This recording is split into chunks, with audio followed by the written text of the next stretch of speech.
All right, everybody. Thanks for watching another video. This topic is going to be on Rebel deployment, and I am sitting here with last year's champion of the tournament, Kornel. Kornel, welcome to the show here.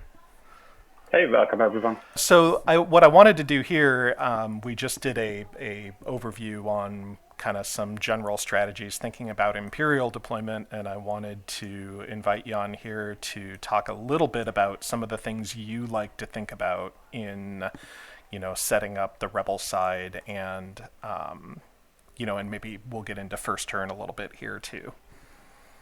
Yeah, sounds great. I was thinking about this and I had one word that popped up. Like, if I want to describe the rebel side with one word, it would be opportunistic.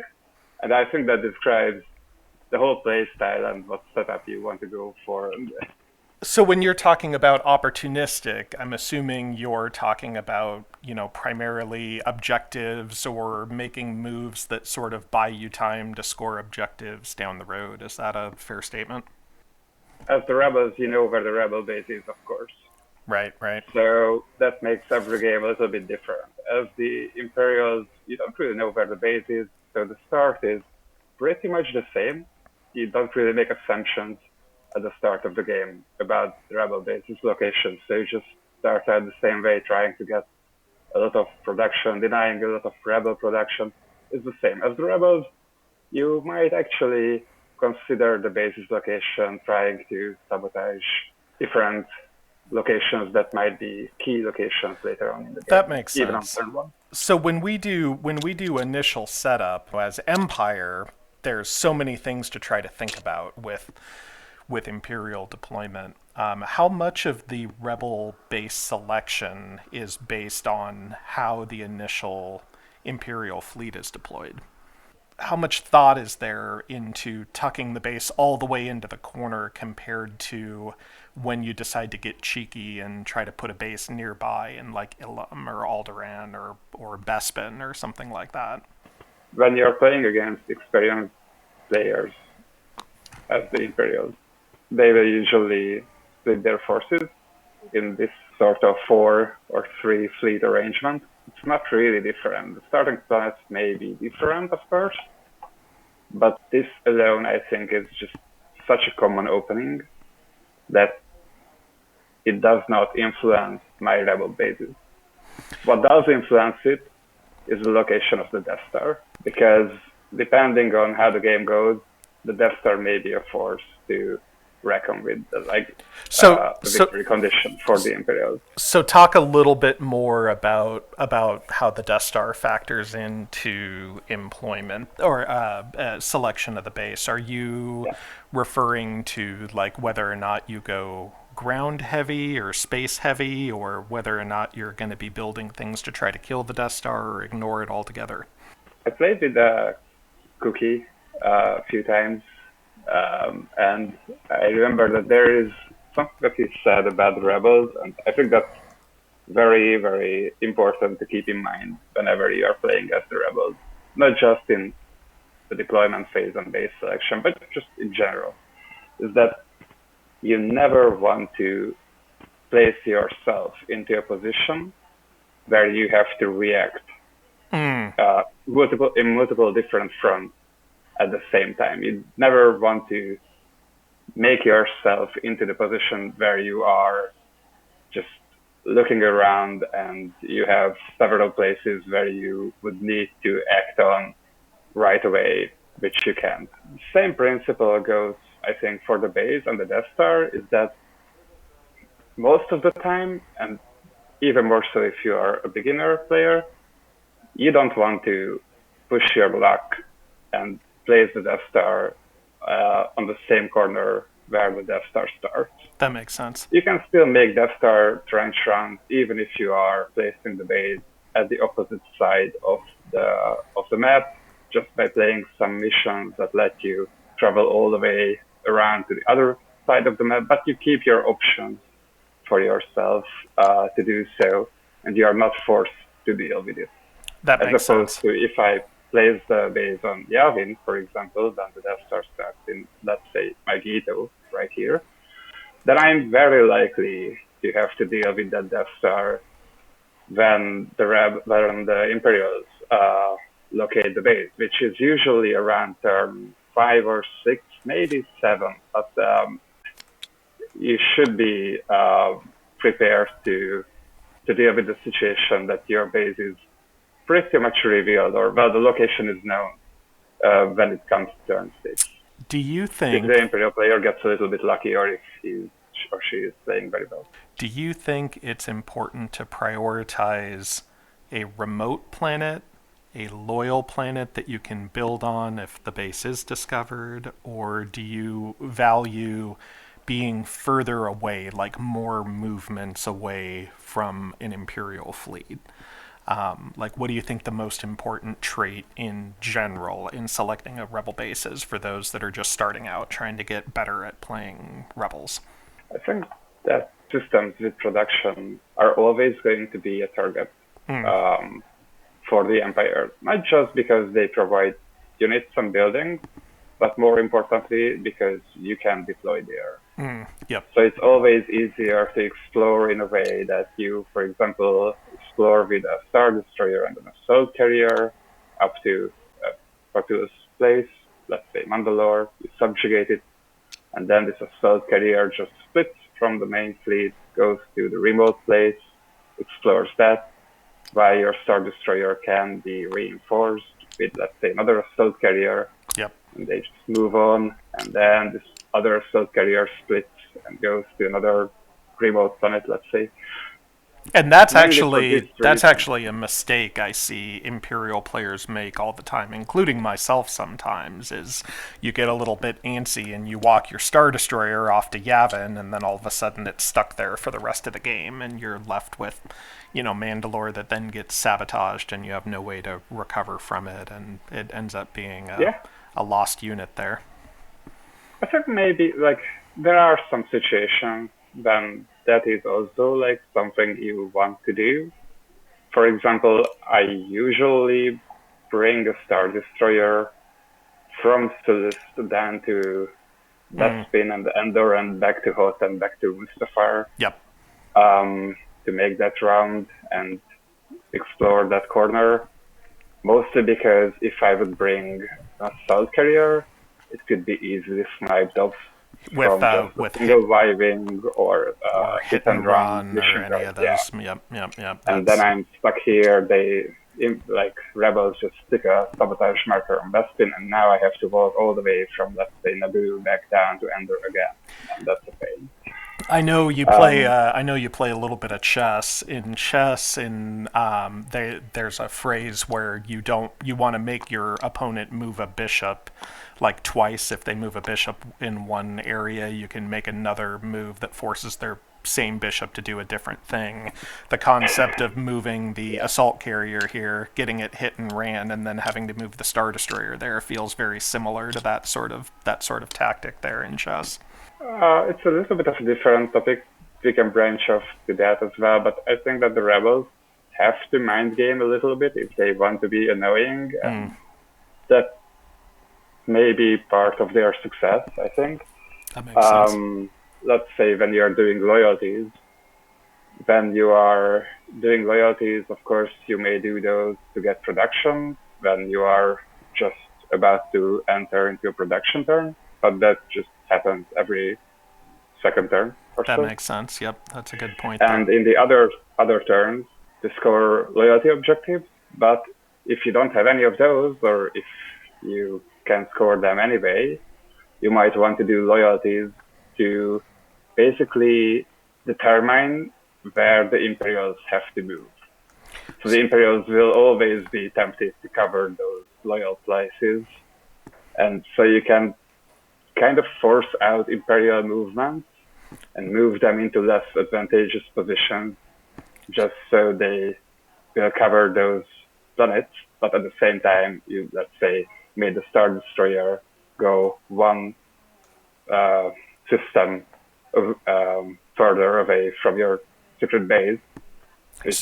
So an example could be if I moved a Star Destroyer to Naboo and kept my Assault Carrier behind, you might make Cato build alliance in Cato to force me to move my assault carrier over here rather than over in Bespin or Mustafar if you had a base Yeah, over in that region. Yep, yeah. that's a good point on there. Okay, so that's actually a pretty good segue onto objectives. When I play the Rebels, I try to focus really hard on scoring objectives as quickly as I can, and oftentimes I feel like I'll end the game with an Imperial fleet crushing the Rebel base, and maybe I've scored 4 or 5 objectives quickly, but I didn't spend enough time building up my base. How quickly do you like to focus on scoring objectives? Well, if you just look at these objectives, I think that, as you can see, there are 3 combat objectives on the top. From those 3, I think that you can score Rebel Assault and Decisive Victory a lot easier in the late game than in the early game or mid game. Once you have some Mon Calamari cruisers, some bigger ships, you can score Rebel Assault way more reliably without losing a lot of forces, but as many forces as you would with your initial fleet. Yep. Decisive Victory is the same. Once the Imperial player just spreads out, they leave a TIE fighter and a ground trooper. In some places, you leave a sabotage marker there, and then the place is set up for an attack and to score Decisive Victory. So I wouldn't go for those in the early game. They are very good objectives. You will likely score them in the late game, but I wouldn't go for them in the early game because the cost is too high at that point. Crippling Blow, on the other hand, is very easy to score, even in the early, but in the late game as well. You can do so with just a transport and 4 rebel troopers, so without losing a lot. I would absolutely. Well, I wouldn't necessarily score it right away if I have it as my starting objective, but I would like to score this objective with my starting fleet in the first few turns by moving around, wrecking havoc. These objectives, I think that, I mean, I saw them being scored, but yeah, they aren't pretty good. Defensive position is really hard to score. If the Empire is expanding a lot, then defended peoples will be hard to score. On the other hand, Long War is very easy to score, but you have to basically let go of 2 other objectives, which is a lot of, you're just wasting a lot of potentially scoreable points. I see a lot of people score this early, and they will throw away things like Decisive Victory or cut supply lines or other things that they could have scored later on. And I think it's an important thing to realize that, you know, even though it's one easy point to get, you're throwing away potentially 2 additional items, and you know, you may end up drawing 2 Death Star plans, for example, and then that's where this really comes into play. Is if you're late game and come up with some objectives that you can't score, then using this to get rid of them at that point is usually the better play. I mean, it has it in its name.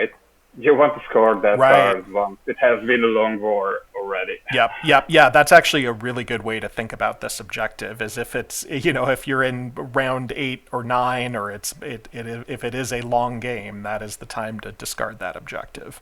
Yeah. The support of the huts is interesting. If you start with a loyal boatbow, then it's a lot easier to score. Right. But still, it is very likely that the Imperial player will pick up on you trying to gain loyalties in the Malhata region, and they will try to stop it. They will most likely succeed in stopping it. So I wouldn't even try to score it by just getting loyalties one by one. I would honestly just wait until I get either established trade relations or contingency plan, or regional aid if I'm running with the expansion map or expansion deck. Yep. And just secure 1 loyalty in this region, or maybe you even start with 1, wait until you get one of these cards. You're likely to get 1 at some point later in the game. And then you can just go and get those 2 loyalties when the Imperial player is not really prepared to deal with that, and just A regional aid, a bit similar. It's easier to score in a way that you have maybe Malgit or Ornamental or Bespin and Mustafar, and those have good production planets as well. So you can just get one loyalty without throwing suspicion, and then you Yep. seal the deal with the second one on the next turn. Another thing to pay attention to is a lot of times you start with an Abu loyalty and you go for the Utapo loyalty on the first turn, and then you might just be able to score regional aid with getting Sulus loyalty on a turn where you don't produce units. Yep, So, that is actually the most common way I think it miss is. that Yeah. objective is with a I have a subjugated Seleucid, and it's probably, you know, sometimes the rebels open up with a sabotage on there if it's subjugated, so I don't bother with it, and then I just happen to not pay attention to the fact that I've already subjugated Naboo, and this is a logical first turn move, and then I end up losing regional aid on a on a rebel loyalty in Seleucid. Yeah. Castline is just a short one. It's a bit similar to Super to the Hut in that regard that once the Imperial player picks up on the fact that he wants to score it, he'll just try to move out from the systems that you sabotage and not leave ground units there. So those are not considered Imperial systems anymore, Yep. and they are just sabotaged systems with a few TIE fighters left in the air. And then it's going to be a hard time to score this thing. So I think what helps score it is if you have an initial fleet somewhere on the map, in a region where, I don't know, you left Mustafar with just a ground troop on initially, and there are no forces nearby. So I can just fly in on the first turn, blockade it, drop a sabotage somewhere where you left a ground troop and nothing else, so you can't move out from there. And maybe next term I can just go and finish this with another sabotage. Yeah, I've lost that objective multiple times to having a loyal area with a single stormtrooper on it get blockaded, a neighboring unit gets sabotaged, and then it's just too much effort to prevent the third either, you know, the third sabotage down the road too. It just ends up being too many leaders to commit to try to prevent it at that point. Yep. Now, threaten the core. Well, that's a real tricky one. I think if there is an objective that is dependent on the Imperial setup, like the location of the Imperial starting forces and fleets, then yeah, this is one. Like, if the Imperials start with a huge fleet on Mandalore, Coruscant, Magneto, even Sulst, so a lot of possible ways to deal with those forces that would try to threaten the core. You are not likely to score it in the early game. But maybe they just leave an opening for you, and then you can. So it really just depends on the Imperial players first. That makes a lot of sense. I'm doing a video on whether or not it makes sense to start with Mahdi or not as well. One of the considerations I point out is if you if your deployment is not one that is able to prevent this, that's a consideration to have, because if you recruit Mahdi, the rebels will get the last option to move, right? Whereas if I don't have Mahdi, then I get the last move potentially. I mean, blocks and everything else aside. So if you're a rebel and the Imperial takes Mahdi, you will get the last option to do something like move your fleet from, I don't know, Kashyyyk into Alderaan or something to try to threaten the core if you happen to draw that as your starting objective. I think it's easy to, like, if the situation presents itself, then it can be easy to score on the early turn, and then later in the game when you have, let's say, you have a transport and 4 troops on the base that you don't really need, you can just send them out with what's that? Hidden fleet is the one that usually gets me. When you go last, or when there are no more mobile units near the core. and then you can score it that way. So for people listening in on that, a common thing that'll happen is, maybe I've got this region sort of half covered, and maybe I've got a stormtrooper on Alderaan. A fairly common thing is to incite a rebellion to clear Alderaan and then plop in with a hidden fleet with the remaining few troops and a transport that you need to score this late game. So while Threaten the Core feels like an objective that you kind of have to score early, you actually don't if you're playing the base deck. It's a little bit harder to pull off with the rote deck, I feel like, because of behind enemy lines requires a combat to happen, whereas Hidden Fleet just gives you a free move. What I want to maybe highlight from the objective still is that I think that you can notice that 3 of these objectives are really hard to score. Threaten the Core, Cut Supply Lines, and Support of the Huts are situationally good or bad. Okay. And you have regional support on the 3 combat objectives that are most likely going to be scored. Yep. So it's like half of the first objectives can be good, another half is pretty bad, and there are some on the middle ground. So what you, I think, should consider doing a lot on the early game is infiltrate a lot. Infiltrate on the first few 2 or 3 rounds at least, and try to pick those good objectives and place them on the top and get rid of the bad ones, because once you get to mid game and late game to the phase 2, phase 3 objectives, those are usually more less demanding, both in forces and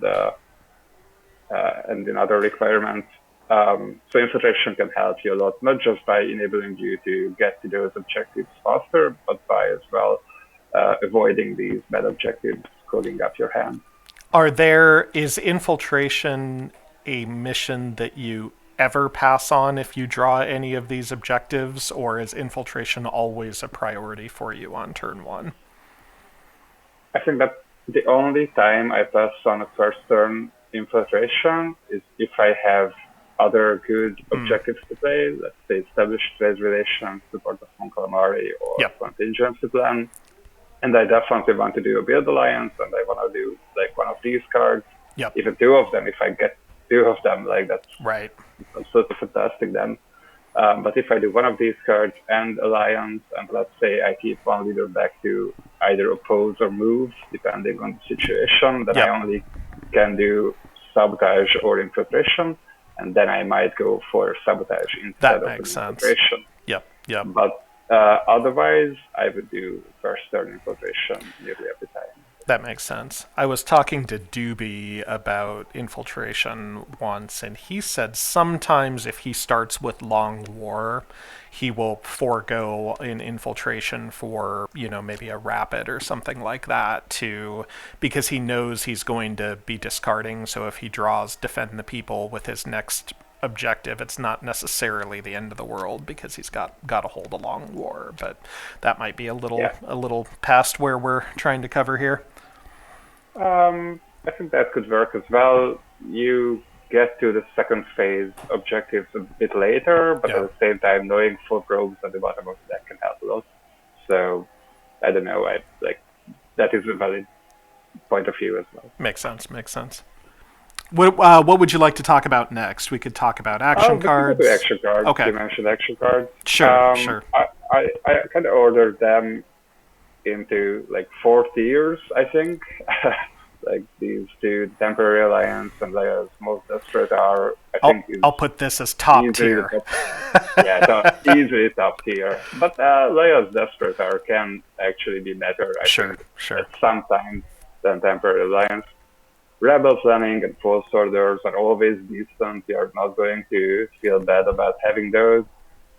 So, and Evacuation can be just very, very situational. And we can talk about why later on. And then we have the droids. They are not the lowest tier. It's just like they are kind of their own tier. Is there ever a situation where you consider C-3PO on anybody else besides Mothma? I actually tried it. I tried going recon with 3PO. So basically, I can keep doing loyalties with recon and guarantee getting those loyalties until someone opposes me, which is usually something that the Imperial player doesn't want to do. Yep. Now, it kind of does work well. The only downside is that it turns out that you don't really do other stuff with Mothma other than loyalty missions. So Right, sometimes right. you're just sitting there with Mothma doing nothing. It's like, yeah, cool, I can send Recon to store loyalties, and it's guaranteed that he stored those loyalties, but I don't know what to do with Mothma. Because So for that Mothma reason- cannot attack, right? She has and so if you don't build alliance with her and you don't you can rapid with I mean, Riken you as can well. rapid, but like, how many times do you want to rapid? Like Right. one or two. Right. And if Mothma does trade relations, there's almost no time I try to block that, or at least not if I I'm mean, you playing can smartly. get cards for Mothma, like you can get public uprising, great Yep. cards for Mothma. Right. These all are great cards for Mothma here as well, but they are sometimes not going to show up, and Yep. then you are just sitting there, Recon with 3PO and Mothma doing nothing, and it's kind of an awkward position. Yep. So Yep. yeah, no, I think that 3PO belongs to Mothma. And how do you feel about Or- R2? Oh, that's definitely Leia. I mean, Yeah. No, I no just point don't in see a anybody reason. besides that. Yeah. Yep. It just makes Leia a beast in opposing. Like, we're just going to have so better chances at This might potentially opposing everything. actually be. Temporary Alliance is my least favorite card as an Imperial. But R2D2 might actually be my second least favorite because Leia's such a obnoxious person blocking everything with R2. Yep, for sure. Big point is still there that you can only do it once, and then if Leia gets captured, which I mean she can get captured, not unheard of, then you just lose it. And Yep. yeah. Makes sense. Evacuation. It nearly only helps you with one particular objective card, Rigged Outpost, Yep. and then you have the combination of you can open up with Raid Outpost. Well, you can raid those outposts with evacuation, and And then Hidden follow Fleet. as your first move with Hidden Fleet, and Yeah, then raid yeah. both outposts. Now, Rebel Extremist, the logistics icon. You get the logistics icon, you get the free food. Yep. That helps you immensely. Like, those are icons you want to get because sometimes you draw missions that require logistics and you are only starting with 2 people having that. And sometimes you get missions that require 2 or 3 fist icons or skills. And then you have to run, say, 2 leaders, Leia and Recon, to try to attempt those, which you generally don't want to do as the rebels, because unlike the Empire, the bread and butter of the rebels are missions, and you want to do as much of those as you safely can. Yep.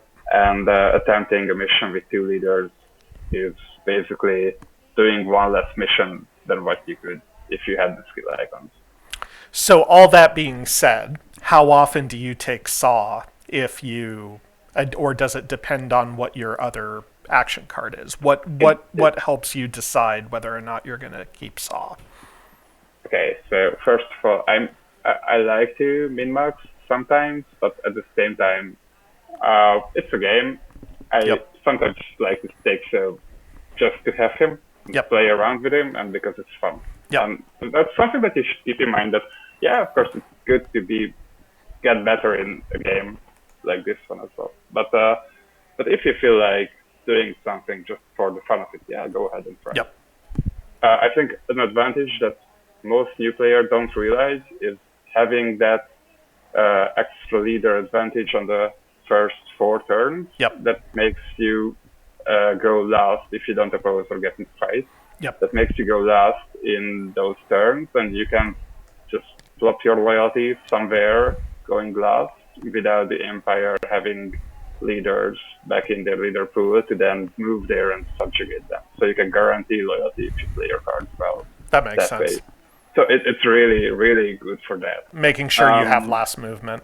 Yeah, but you do lose out on an objective point, and as the rebels, there will be games when you will sit there like, oh, if I only had one more turn, and yeah, if you want to min max it, if you don't pick those cards, you can you have to get a new card instead, random Yep. other starting card from these.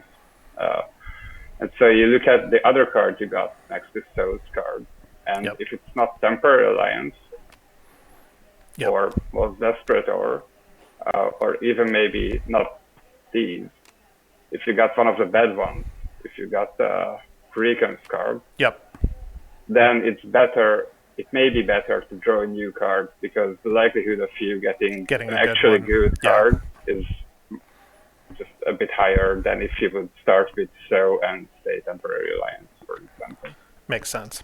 What turn do you like to use Dodonna on? I think the turn I like to use them on is like around turn 4, right when I've got level 2 objectives popping up to grab. Definitely when you are out from the woods with these level 1 objectives or phase 1 objectives, like after that, not just because they can be worse, but also because there are so much you can do on the first few turns, and you will be your hands will be full with doing the base missions and the ones you just drew and moving around.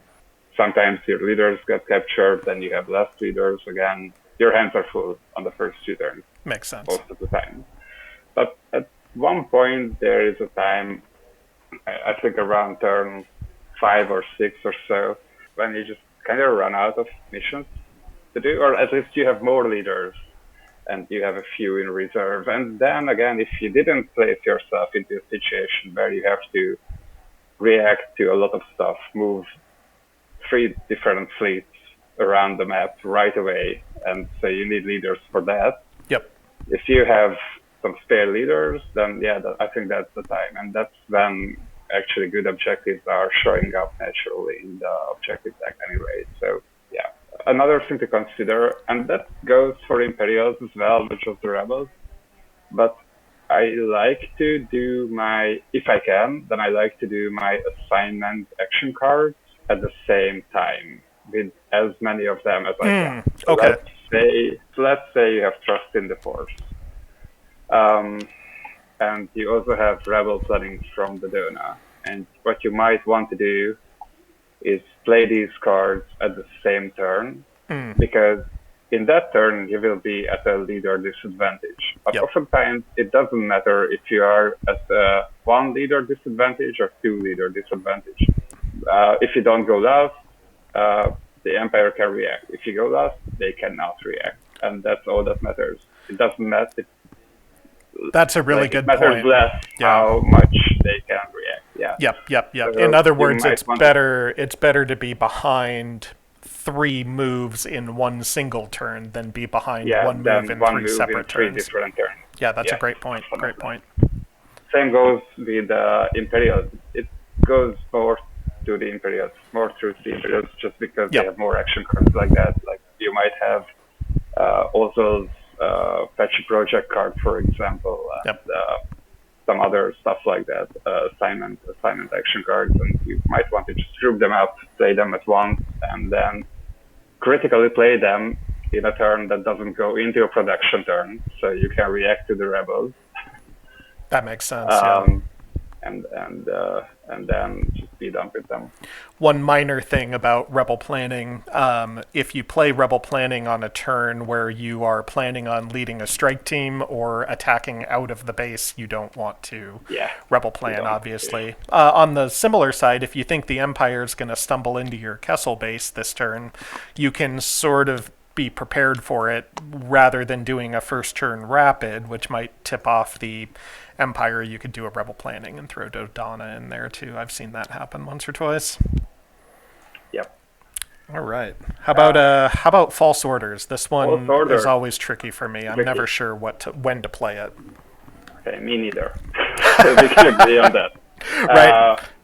Yeah, because there are some game-breaking missions that you really want to avoid, especially on the first few turns. Say you see Tarkin on a mission, then you send Tarkin back. Maybe Tarkin was just sitting on R&D, and then he can make a move, which is also very decent as the Empire.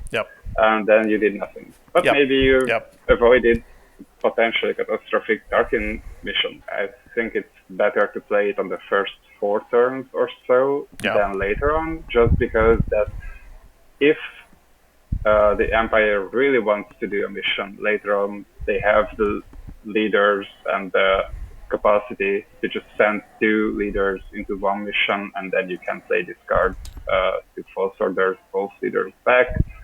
So later on, when it comes to crucial missions, you're less likely to be able to play this card.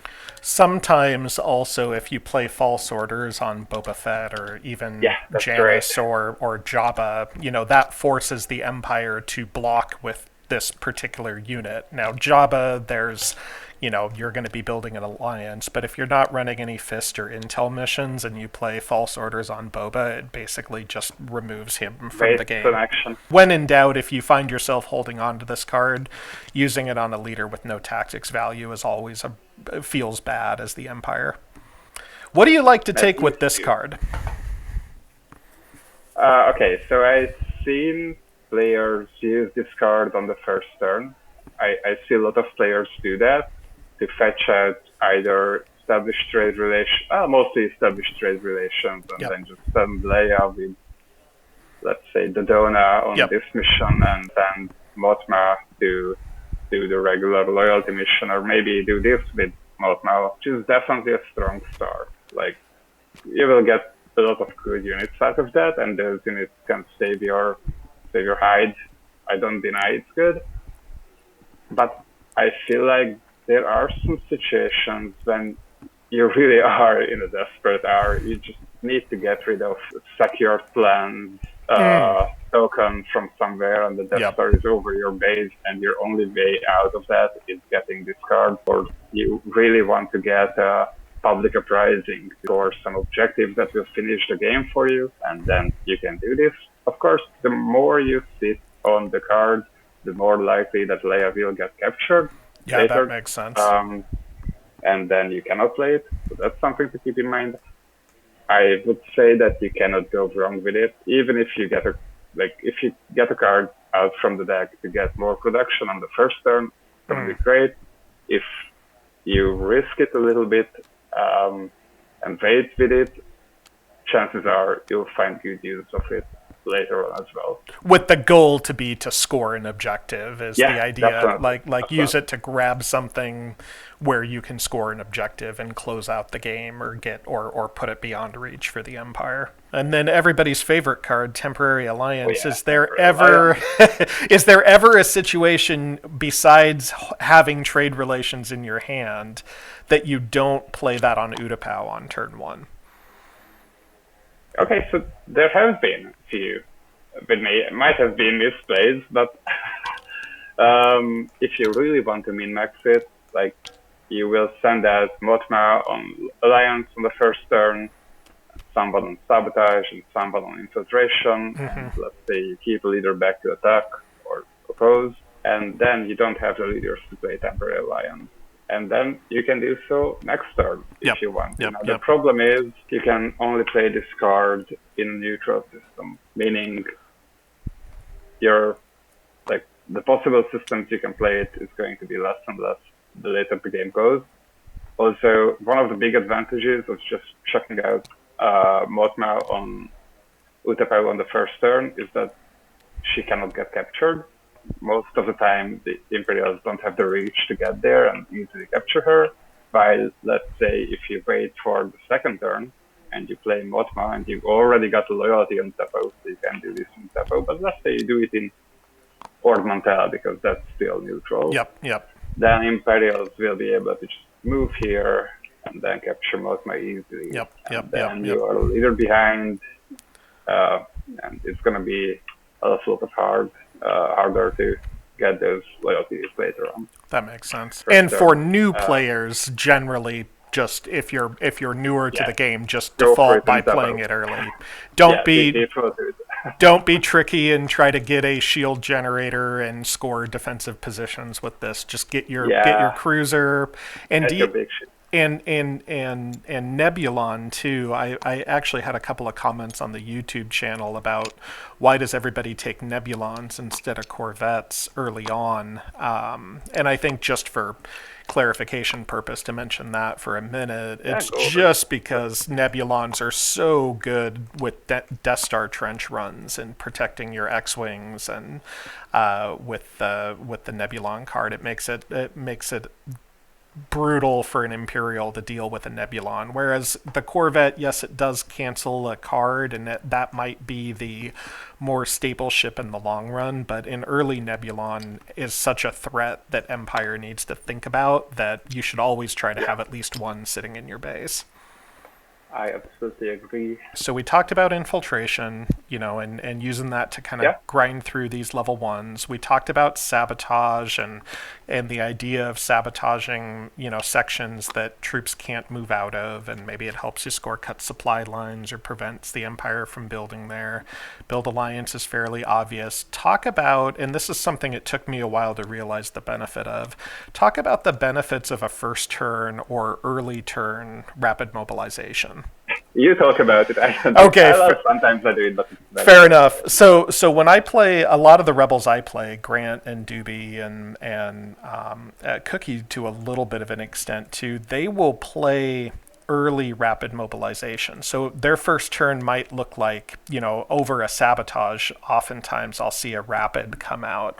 And the idea behind it is even though you're not planning on moving the base, you'll get an idea as to some systems that you might be able to bluff as a rebel base. Well, this is a terrible example, but let's say this is your rapid and you're going to draw 4 probe cards and put them at the bottom. Now you know for sure that the Empire doesn't know about Nalhutta, or if you get a more useful card, maybe the Empire doesn't know about. Well, this is a terrible example. Maybe the Empire doesn't know about Malastare, so you can try to bluff locations the following turns, knowing that the Empire doesn't know where the base is and hasn't drawn that probe card, right? And then the idea being that's going to force the Empire to put resources into getting down in that direction. You'll also know that when you're moving the base later on in the game, based on the number of probes that are left in the deck, if you write down the 8 cards or so that you've seen on Rapid that have gone through early, you'll be able to predict what base you're going to draw to evacuate to, and you can try to prep that location by moving your units there with a hidden fleet ahead of time, or clearing a location. If these are your first cards and Megiddo's in there, you can try to clear the location with a lead the strike team to make that neutral and then rapid and move your base there. That tends to be a way I have lost multiple games as Empire, is when the rebels knew where they were going to have available in their rapid mob location at turn 8 or 9 or so. Yeah, I get your point. You're right about that. I think that knowing the last 4 or 8 or maybe even last 12 cards in the probe deck can help you prepare for a rapid mobilization later on to change the base location. And I think that the games that I lose with the Empire are, well, at least a good chunk of them are because that the rebels could prepare for a good base change or location change, and that they had information and they started to prepare that new location, sabotaged around it, destroyed the units around it. So like that knowledge can be really helpful later on.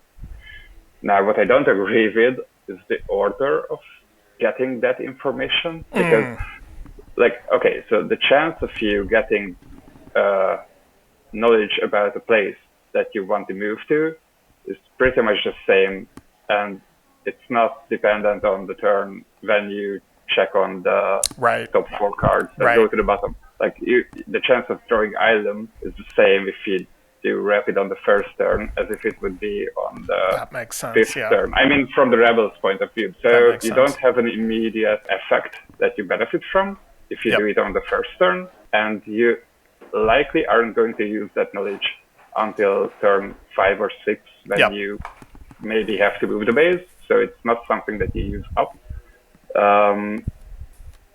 As opposed with sabotage, if you do sabotage instead of rapid on the first turn, you can, well, work towards cut supply lines. Even if you don't have it, a good rebel player will know what possibilities can happen objective-wise and start to kind of play to score all the possibilities, or at least position themselves in a way that they can still kind of try to get all different objectives scored.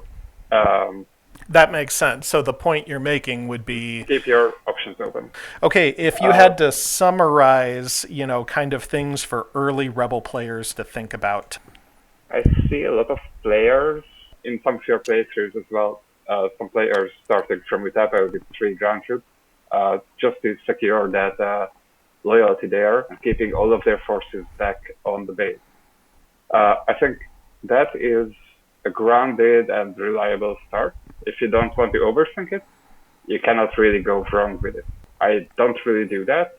I like to have a mobile fleet right from the get-go cruising around on the map.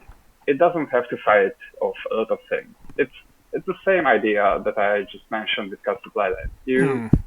At least I try to keep myself open to the possibility that I might throw into crippling blow on the second or third turn. And then when I have it, if I have a transport with like 4 dudes sitting under, start my turn and score that without using any missions to do that. If you have a fleet cruising around, doing not much, just maybe blockading a few places, which in itself is very annoying, you make the Imperial player kind of chase you down. They will naturally want to destroy those troops and focus on them. And you can just make their movement less efficient. Like if you don't interact with the Imperial player and keep hoarding up your units onto the Rebel base, you will have a very strong Rebel base, but you let the Imperial player go around the map unpunished. You want to make their movement inefficient. You want to make them kind of try to catch you, but you block some hits and then retreat and fly away, and then they have to try to get you again, and then they are stumbling around Dantooine and Ilum and other places that are corners, and they will have a hard time getting back from there with their fleet. So one of the rebel deployments that I like to talk about, which you've just mentioned there, is the 3 troops on Utapau, basically guarantees rebel loyalty, sticks everything else in the base, and then basically requires you keep Leia back. Outside of the 3 trooper deployment, what's kind of a good base fleet to have out on the board while not sacrificing everything in the base? How do you like to deploy? What I usually do is grab all 6 rebel troopers with the transport and the corvette, so all of them are movable right away. I usually place the Y-wing next to them, and the X-wings and the airspeeders are left defending the base. Now the X-wings and the Y-wing can be really important later on because these are the ships that you attempt the Death Star trench run with, so keeping them safe is important. Airspeeders, the same goes to them. If you can get a 3rd or maybe even a 4th next to the starting 2, your base is going to be heavily guarded in the ground, so that's good. Also, notice that you have 5 troops now on the base, so even if I deploy 2, it's still going to just get the Imperial player only one intel probe. So you could deploy a Vanguard and another speeder, for example, and still be at 7. And then the Y-wing here on the base gives you the opportunity to harass an assault carrier with the Y-wing card. You can play the Y-wing card. You can, if the Imperial player just has an assault carrier with a strong ground force, multiple ATSTs, it will crush your troops. Send the single Y-wing here to deal with the carrier, and then those ATSTs are just basically stranded there, and you can still move around with these fleets. That makes sense. It's a good enough fleet to score you crippling blow. You can also use the Rebel transport card to just run away if you happen to get into a nest combat. And you can also, if you are moving around Coruscant, You can also, of course, threaten the core. You can also just leave a few troops behind to blockade systems, and still your ground troops are going to be okay. And if you want these troops back, you can just, like, I don't know, do a rapid mobilization on turn 4 or so. Pull Get them all them back to the base. Get 5 of them back. That makes sense. So, yeah. It also is a considerably big starting force on the map that the Imperials will try to get to and finish off. Also a considerably big force that if you support it with a Nebulon frigate or another Y-wing or something like that, it can really just deliver a punch. Absolutely. I think that's a great suggestion. So for Rebel players looking for alternative setups to the 3 troops on Utapau, I think this is a great idea. 6 troops, a Y-wing, a Corvette, a transport, all giving you flexibility to score objectives, to blockade systems, to harass assault carriers, even on a limited basis to, maybe threaten a single Star Destroyer if it doesn't have enough ties, nearby defending it. Probably not going to go after that, but if you get into a situation where you have SAW and you have last movement and the Empire can't get a leader on the Star Destroyer, you might be able to squeak out a Star Destroyer kill with that if you're lucky. You don't even have to drop these guys. Like, you can just drop these guys in Utapau as well. You don't have to give that up. So you could put those in Utapau, still make the Empire commit hard to Naboo, hide the base in Endor. God, I hate Rebels. And let's say that you get crippling blow for the second turn. You can attack out from here. Attack in here, kill the couple of ATSTs, deploy a Vanguard here after you're loyal. That's a good point, too. If you reinforce Utapau with loyalty, you can then deploy on Utapau as well and even bolster this fleet even more. I had one thing that I wrote down for myself. Yeah, I please. tried to summarize what the Rebels should focus on. After I thought that, they should be opportunistic, but what does that mean?